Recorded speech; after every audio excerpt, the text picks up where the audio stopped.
round of applause.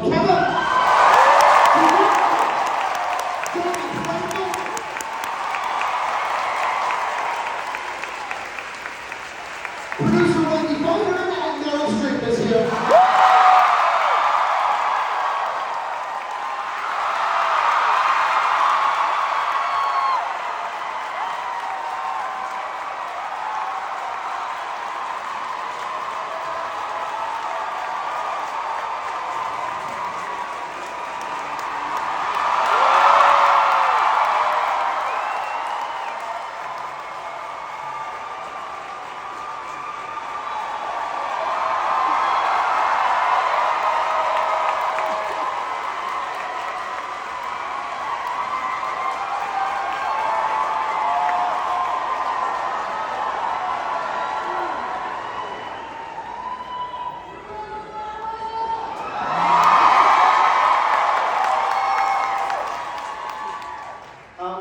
First of all, Meryl, welcome back to the United Palace Theater.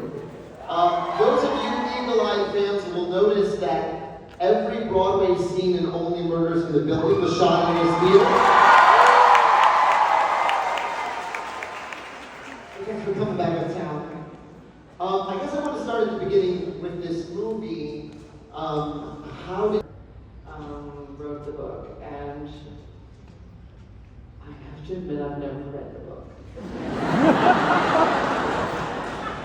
Because it's a different thing, and I wanted very much to do a different thing, because there was something mean-spirited in the and I thought there was more understanding, or at least comprehension of this character that's probably pretty complex. It'd be fun to explore that. So, I remember seeing a model. There are very few older models working, but there was one named Carmen. Carmen with the white hair.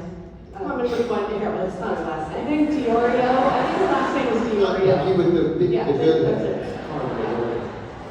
And I always thought, because she was the only older model you ever saw anywhere in any fashion magazine. And I thought she was exquisite looking, and so I copied her sort of color. And then I had just come off of acting in a movie with Clint Eastwood, and I watched how he ran the set, and he barely raised his voice. And the whole crew was, just sort of ready. What's funny, I noticed even in watching it on a big screen, I left and I was like getting ready to go, and then this completely different person named Meryl Streep down and go, "Hi, you were so great!" And then once she was wrapped, you could be yourself around her. And she was so happy, and Then she we didn't really became see friends you until the after. end. Yeah, because it was just so hard. They were all having so much fun.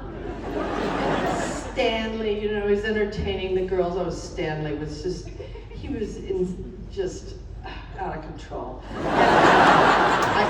married Emily's sister. Oh, well, that was later. So Emily was getting married to John Krasinski. This is after Devil Wears Prada.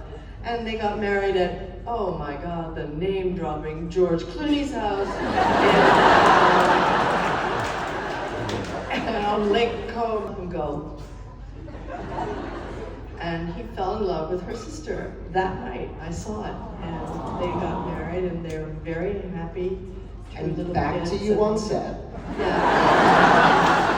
Okay, so I was miserable. I was sitting in my trailer making myself miserable because I felt like misery was an important central characteristic of this person.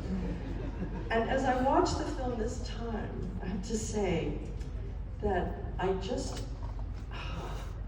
I don't know whether you feel that we're saying with the film, if you work hard and you do your job and you demand excellence, and that often takes, as you know, many, many hours in the day, right?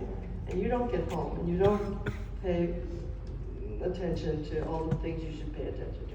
And I wondered if our film is saying, yeah, you gotta choose. You gotta be a human being, or you gotta be... And you're gonna be tired. She's so tired. Yeah, so that's my question for you. Yeah. And you can answer this. You have time to be a human being if you're achieving at that level. The line that I think so great. And that once she was wrapped, you could be yourself around her, and she was so happy and Then she we didn't really became see friends you. after. Yeah, and because it was just so hard. They were all having so much fun. And Stanley, you know, was entertaining the girls. Oh, Stanley was just, he was just out of control. He married Emily's sister. Well, that was later. So Emily was getting married to John Krasinski. This is after Devil Wears Prada. And they got married at, oh my God, the name dropping, George Clooney's house. And on Lake Como. Somehow, yeah, they invited me, and I remember seeing, it was a wonderful wedding, and at the dinner after, Emily's sister stood up and gave a toast. And Stanley, who was of course besotted with Emily, and Annie, everybody, all the young girls, but he was sitting at this dinner, and I saw him go, and he fell in love with her sister that night. I saw it, and they got married, and they're very happy. Two And little back kids to you on set. Yeah.